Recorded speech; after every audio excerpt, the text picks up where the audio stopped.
Oh, bro, oh my gosh, it's the X-Men 97 season 2 trailer guy. No, I do other videos too. Like, I'm my own man. I do other stuff. Bro, like it's you. Like you leaked the trailer. Like that's you. You put the trailer.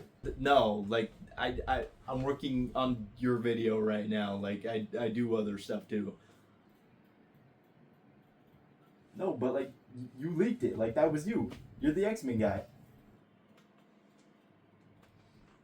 No, like I'm my own man. Like it's hard being in the shadow of that trailer and all, but I'm my own man. I do other stuff.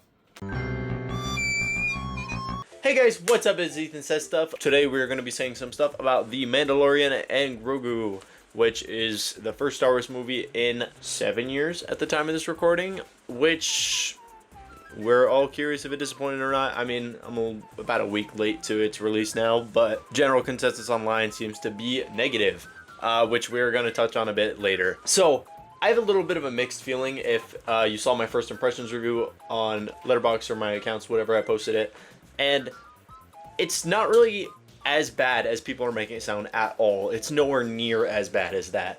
I don't think it's top 3 Star Wars like other people are making it sound as well, where they are glazing into oblivion.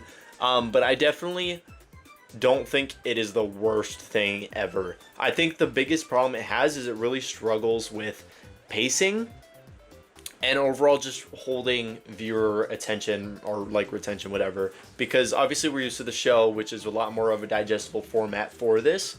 And I'm kind of going to be starting with the negatives here due to this, because I kind of have to cover them in order to get into the positives here. This will contain spoilers, obviously, so click away or save this for later if you have not seen it or if you don't care. Which is actually funny, because now that I think about it, there's nothing really I can spoil, because there is nothing to this movie that is major that happens. There's no major cameos or anything, and they actually avoid that at all costs, which is surprising. But spoiler warning, I guess, out of the way for anyone who cares about that. Starting with the negatives here, it has really bad writing, especially in the first half. It is throughout the whole movie it's repetitive, but during the first half especially, either the delivery is bad or it's just the writing is bad. I couldn't really put my finger on which, or it was more than likely a combination of both. As while the action sequences, especially that opening one, was killer, that was a beautiful action sequence at the beginning. Again, I must make note of the fact this looks better. We're going to jump to a pro here real quick. This looks better than the trailers did. The trailers, I was so convinced this was going to be a horrible looking movie, and in theaters, maybe it was the fact that it was in a theater, but it actually looked a lot better than it did based on those initial previews and trailers that we had gotten. But also maybe that improved over time. I kind of stopped watching them to avoid spoiling anything before this released. But I will say it looked better than the trailers. But back to the main problem, being the writing.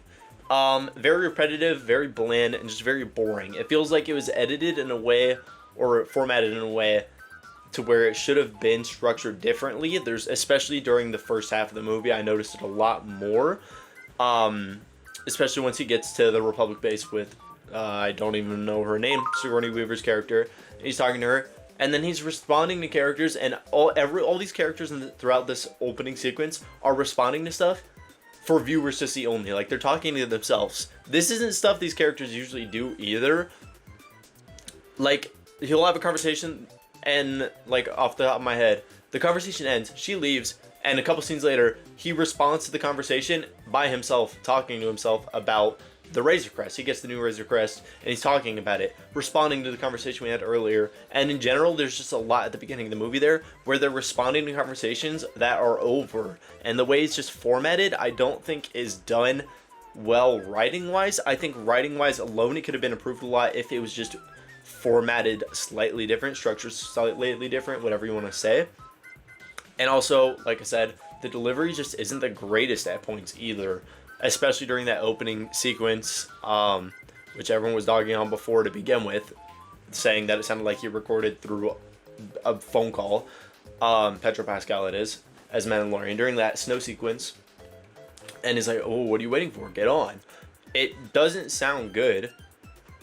I don't know if that's due to audio quality or what. Like, I know obviously he wasn't in there. They used the stunt doubles like the whole time for these projects, especially now that Pedro Pascal is such a big name, which we'll get into that later as well. But I don't know, just the writing's really bad, especially later when we'll get into other characters that are included as well.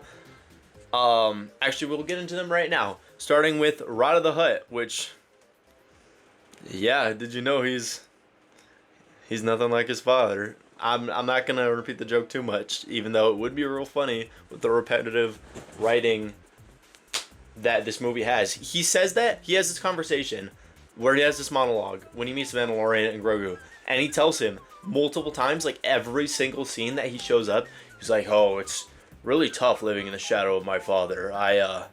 I'm nothing like him though. They love me. They cheer for me when they see me, but when they see my father, they're like, boo, we hate this guy. But when they see me, they cheer. I'm nothing like my father. I never want to be like my father." And he repeats that monologue multiple times. And literally, I low-key thought that my projector was broken the first time I watched this, and it was just edited in there twice or something. Like, I thought I was watching the same scene again at first, because it's not deja vu. It literally is the same monologue, maybe slightly different words. And it's ridiculous. I can't believe that that's happening. And yes, Star Wars is a kid's franchise, and you can make arguments for this all day, back and forth, whatever, but this literally feels like it's being made to spoon-fed, not, like, let's not generalize everybody into one category, but, like, Disney adults not being able to understand basic comprehension skills, or just straight-up babies. Because a lot of the audiences I'm seeing that are loving this are fans of Grogu, which that whole subplot is really ridiculous, since we never touch on it at all in the whole span of the show existing. There's no, like, reason, there's nothing like that at all, and it just happens in this movie, and it kills the pace. But I'll get back into that in a bit. But when he encounters Rada, he repeats his monologue multiple times over, and it's like this whole, again, it's what you expect, or should expect if you don't already, from what this is at this point. Is it's a wild goose chase for every single thing, every single episode, every single thing. It's all leading just, oh, we're back here, and we got, like, I'm sure you've seen that skit on TikTok or whatever that was trending a couple years ago when the show was really, really big when it was coming out, and it's like, oh, we need to go, like, we're out of milk, we need to go get milk from this planet, Grogu. And then you go to the planet, and it's like, oh, we're all out of milk, but if you go hunt this monster, we'll go find some milk for you. That's basically what this is again. It's a wild goose chase doing all wraps and turns and whatnot to get to point A to point B to point C to point D, onward and so forth, but it all just leads back to point A. So again, bad writing issues, which it's extremely noticeable in this, as they jump around a lot to make it seem like it's not.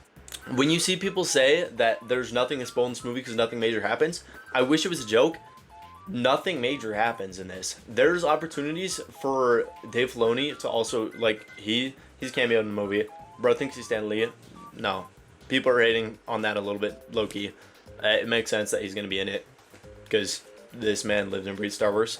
But there's one point where Rada is talking about how, oh, he's not his father, and he didn't have anyone growing up to watch him.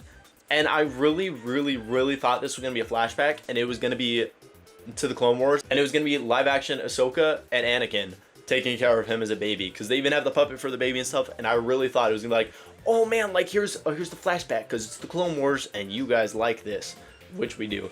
But I was so convinced that was going to happen, especially after the Ahsoka show, and I was genuinely blown away that that did not happen here in the movie. And they don't even acknowledge it. They don't acknowledge Rada's past at all, which doesn't make sense for them bringing him back just to make these, like, comments about how he's nothing like his father all the time. Like, I don't get it. There's not much to his character. He really feels wasted. Sidetracking to another character that feels really wasted is Embo, who is really badass in this movie. I will say I was really, really worried they were going to nerf him. This is the closest thing I have to spoilers. Also, the stop motion stuff was really cool during this battle leading up to him and stuff that the Lego set's based on. I'm hopping around the movie at a lot of different points, but we're mainly covering negatives right now, and then I'll get into positives about all these scenes. There's multiple scenes throughout the movie where I really thought Embo was going to die or lose. Well, I mean, he does lose and win, whatnot. But I thought he was going to die, and I don't even know what I would have done. I would have been, like, astonished, since they wasted Cad Bane, and it feels like they would have wanted to have Cad Bane here, but they killed him in the show. So, like, okay, let's use number 2. And then I thought they were going to kill him too, which would have been even, like, that would have been ridiculous. That, like, For him, for this being like a writing that's usually based so much around the Clone Wars era stuff and the show, it really doesn't feel like they like it. Like, they just keep trying to get rid of that stuff for some reason. I don't know why. We probably never will, because financially this is doing horrible. Shout out Obsession, check out my review from that last week. But ultimately, he feels a little wasted. Granted, a little less wasted than Rada does, as he actually has some decent reasoning to be there for the plot, compared to Rada just being a subplot, which there's plenty of those in this movie. And like I said, definitely not wasted to the degree of Rada, but still pretty wasted, as he barely has screen time. And based on what I saw for marketing, I thought he was going to be in the movie a lot more. It was going to be kind of this cat and mouse chase throughout the movie, involving Embo and Mandalorian. And Din Djarin, whatever you want to call him. Whoever's calling whoever what now. My glub shitto. Now, if we get back to pacing, like I mentioned earlier, there is a whole subplot segment in the movie. I don't know how long it actually is. It feels like an eternity, where it focuses on Grogu. After the Mandalorian dies, it's like a fake out death thing. He's put to sleep, whatever. And it's a whole subplot with Grogu. It feels like it goes on for at least 30 minutes. And that's the only point in the movie where I was checking my watch. I checked my watch like 3 or 4 times at that point, because I didn't want to watch that. I don't care about that.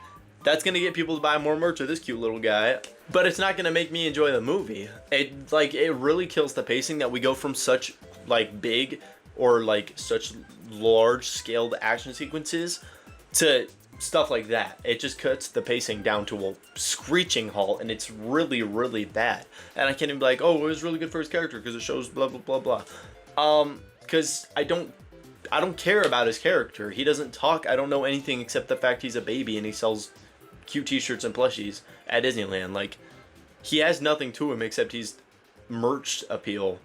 He has no character development or anything. Like, it's not like he was a dick at the beginning of the series and learned to grow to love the Mandalorian. Like, he's a baby. Like, there's nothing more to his character. It's literally just, like, I don't know, cuteness bait? Is that a term people are using yet? Like, front slop? Now, I will hop off the bad stuff for a little bit here, until more of it will likely pop into my mind. I swear I don't hate this movie. I'm not as miserable as the rest of you online. Starting with the, like I mentioned earlier, the trailer stuff. I kind of dove into that. I'm going to dive into it a little more. Visually, it didn't look anywhere near as flat as I had expected based on the trailers. It looked a lot more colorful. The lighting, especially on Shikari, which has a banger score to it. I'll get into that in a bit as well. The lighting Shikari shining off his helmet and stuff, and the bar sequence, and just generally very, very cool stuff. It was visually very nice to look at, which generally I think can be said about quite a bit in this movie, actually. Obviously there was a lot of flat scenes. Don't take that out of context and be like, wow, he loves it. This is cinematography. This is the GOAT. Because it's nowhere near as good as season 1. But I don't think it's anywhere near as bad as the trailers made it look. It's a lot poppier, I want to say. I can't really find the word that I'm looking for it, but it's definitely way better than I had anticipated going into it. Thankfully, that was a big worry I had for it, is that it was going to look really ugly. Onto some characters I liked. I really liked the Mandalorian sequences. However, alright, I lied, we're back on negative stuff. I don't get why they're trying to push this agenda again of him believing in the cult stuff of the Mandalorian creed. They have a whole sequence where it's like, oh, you removed your helmet, so now you're forsaken by your clan or whatever. And he's like it feels like it's made just to make TikTok edits when this movie comes to digital or Disney Plus or whatever. And there's gonna be some hard like opium edit for the Mandalorian, because he's like, oh well, you saw my face, so now you have to die. And it's supposed to be like hard, but it's not. It's like Unk Still Got It vibes. Like I said, the delivery of writing and stuff in this movie is not that great at all. And especially when they're trying to push this whole agenda again of, oh, like it's really bad for them to see your face. They keep redoing that and undoing it. So I don't remember season 3 either. Or maybe that's on me because it's been so long since that came out. I don't remember what point of this we're standing on. Like, people can make the same argument for Marvel stuff, which this is not the video for that right now. But it's not like there's too much to catch up on. I just don't remember, because this movie, is coming out way after its relevancy. This should have come out like a couple years ago. And that stands about everything about this, the Mandalorian stuff, basically. They announced the Lego sets. I was like, oh man, like these are really cool. There's the AT-AT set from the opener, which I was like, man. Also, quick note on that. The Unmasked Snowtroopers, I don't think we've seen them before. They look so badass. I need those. I need the figure, the Black Series. I need the figure, the Lego one. I want the AT-AT. I'm going to put it up on my shelf. Probably next to the Battle Bus or something. But I need that because it looks fire. And those figures, the suits are sick.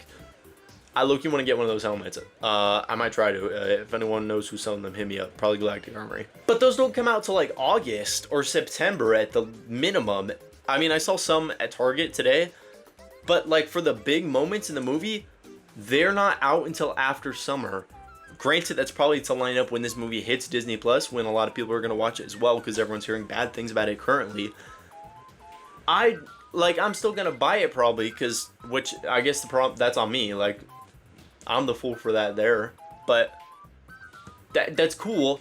But why do I gotta wait like what, 3 or 4 months to get the set from the movie? Like, that's not new either. That's been in the movie since Comic-Con. That's been like the scene everyone's talking about since the movie got announced. Everyone's like, there's this really cool action sequence where he rides an AT-AT, and it's really, really cool stuff.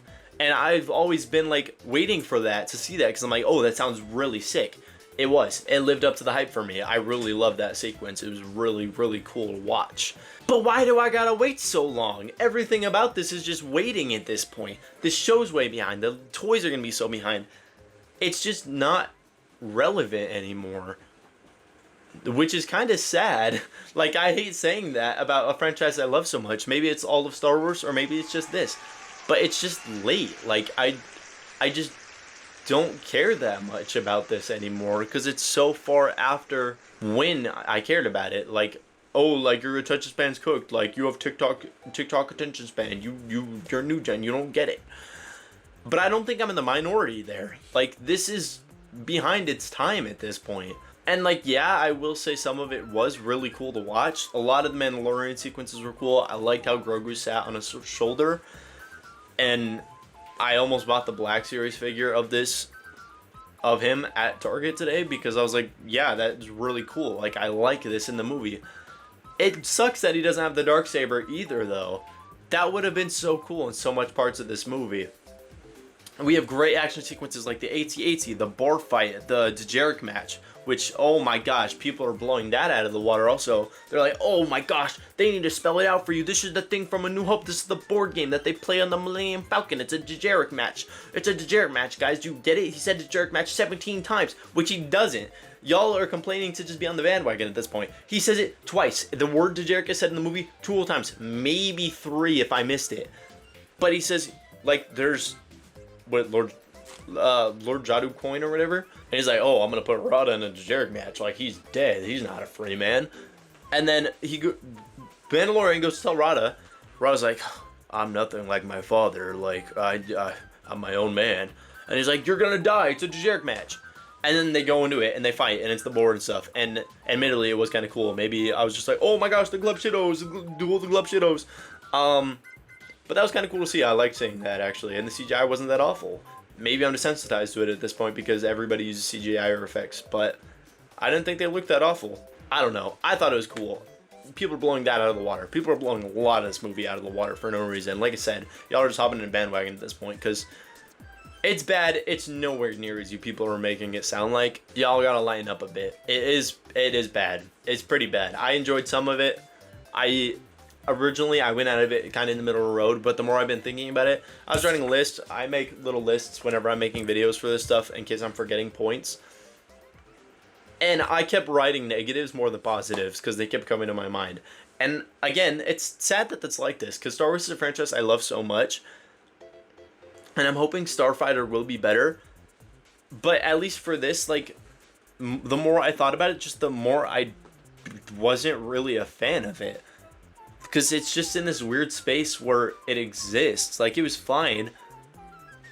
Nothing major happens. Like, I think it's good to flesh out some little stuff. But overall, it's just alright. Like, I don't know. Like, I know I'm not in the minority there either. I'm going to keep saying that as well. Also, real quick, need to make note of, while I'm on the topic of characters, Embo looked badass in the shot where his ship came up behind him. Also surprised they didn't make that a set. Why are we stuck with the tie-in figure for him? The Lego figure for Embo is stuck in the stop-motion robot outside of the Twins Palace. Like, guys, I don't want that. I would like his ship, though, because everyone buys the Star Wars sets for either the ships or the figures. Mostly the ships. Like, I don't have them in here. I don't know. I'm looking behind me. They're in my, like, they're on my other display. But I'm buying, like, I guess just be able to do the army builders and stuff. I'm not making an army of Embos. I don't need them in a cheap set. I'm not buying these to make a diorama of them. Like, that's what the Black Series and stuff is for, is to make cool dioramas like that. But why do I have to buy the random robot mech? I don't even know the name of it. I just want Embo. Like, I would like his ship and his dog. They're probably not going to do new mold for his dog or anything. It'll probably be based on the, not based on it. It'll probably be like, what's the dog from Coco? It's going to be like Dante. Because they had the Disney minifigure blind bags. It's going to have that, and it's going to have his tongue out, and his eyes are going to, like, it's going to be a black dog with his tongue out. That's what it's going to be like when we inevitably get the one that has that. It's going to be that, and an Azalea, Embo, and Mando. Which also the Azaleans were pretty funny in this movie, which I don't see enough people talking about. I like them. I don't know if that's a hot take. I'm not really on Star Wars internet enough. They also have a set of them and their ship, and I thought about buying it, but it's $75. And I don't know how big it is. I low-key need to watch a review of that. But come on, I'm not paying $75 for that little ship. If it's little, but I like them. I like the little dudes. I would buy one of them. So I guess the propaganda is working to a degree. I'm kind of part of the problem, because I keep saying I'm going to buy stuff, which is the point of the movie. Back to talking about people bashing on it. People say, like, oh, like I saw a tweet, there's a halfway point in the movie where Mandalorian, like, where he says, I'm tired, let's go home and take a nap. And then it fades to black. Does not happen. Literally, when he said he's tired, wants to, like, rest, whatever, I pictured it fading to black and stuff, and I was thinking, like, oh, like, this would be an awesome part for Embo to show up, and he, like, because he's on a planet where there's not really known threats and stuff, and Embo shows up. I'm like, okay, so I don't really have a problem with this, actually, that's fine.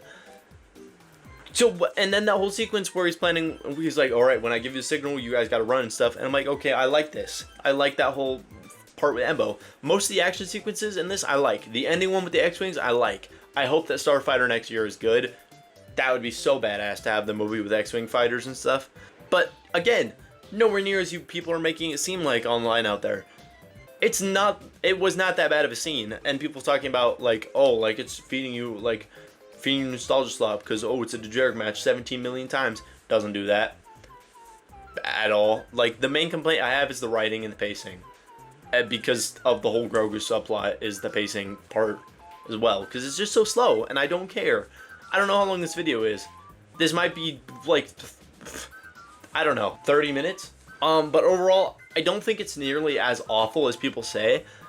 I think you're allowed to dislike it if you want, because it's not a great movie by any means. Maybe I'm falling for the high moments in aura, which I definitely am, because I want the figure, and I want the set with the AT-AT from the intro, because, man, those action sequences were so badass, which, again, I'm repeating. Now I'm causing the same problems as the movie with my repetitive dialogue. At this point, I might as well be saying I'm nothing like my father. Wasted characters. Wasted potential. If this came out earlier, I think it would have done a lot greater as well. It doesn't help it's stacked up against Obsession, which is doing crazy numbers at the box office right now. And now, as of recording this, The Backrooms just came out, which is also knocking it out of the park. Great time to be a horror fan, but that's a topic for another day.